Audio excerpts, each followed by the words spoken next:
Hello there everybody and welcome to another speed draw video with me, Kai McTrash. Today we are drawing my OC, Moira, just as herself, just as an illustration of her, because I really like her.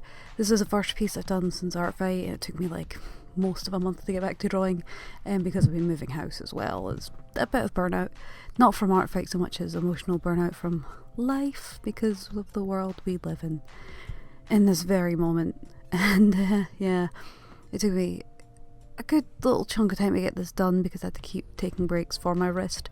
I am going to try and see a doctor about that in the next few weeks. Hopefully I can get some advice.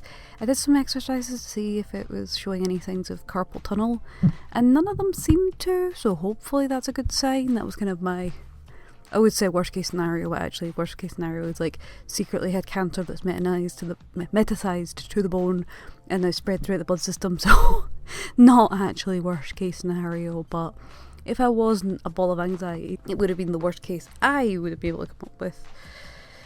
But the chances for me not to be a ball of anxiety ended about 25 years ago when I was 6. Anyway, I really do love drawing this character. I did somewhat adjust bits here because our armor platings weren't looking great on our arms, which makes her armor even more like pointless and useless than ever, like up over her knees a bit and some of her shins, protecting her shoulders, but everywhere else it's on show. But you know, it's fine, it's fine. I'll draw another picture of her where she has her armor on properly. I mean, it's not the most useful armor anyway, it's pretty much just guards for the shoulders, the forearms, the knee and shin area. And then she's pretty much just got normal clothes on, but that's because Moira is an experimental species who pretty much can heal anything very quickly. You might also notice that her nose is quite oddly angled, very crooked. There's quite a big dent in there.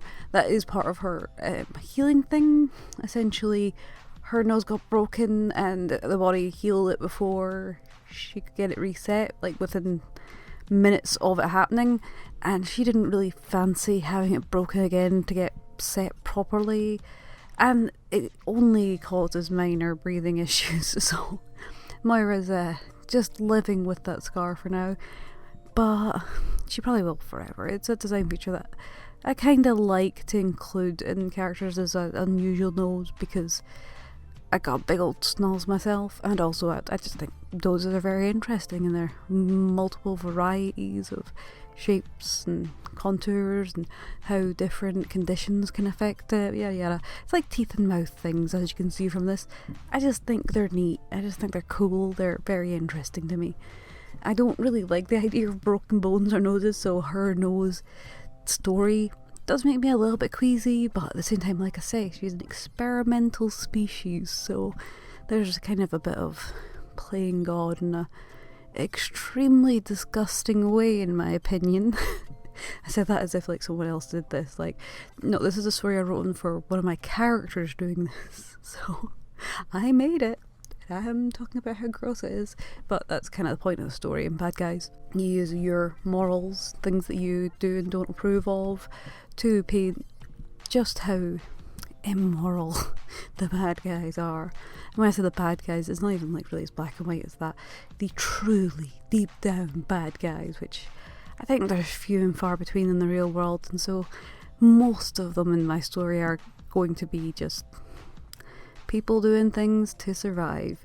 And Moira could fit into that category in her early story. I think it really suits how it ends up in the end. But none of that is on paper yet, so I should maybe get back to that. So let me know what you think in the comments down below, and I'll see you in the next one. Take care. Bye.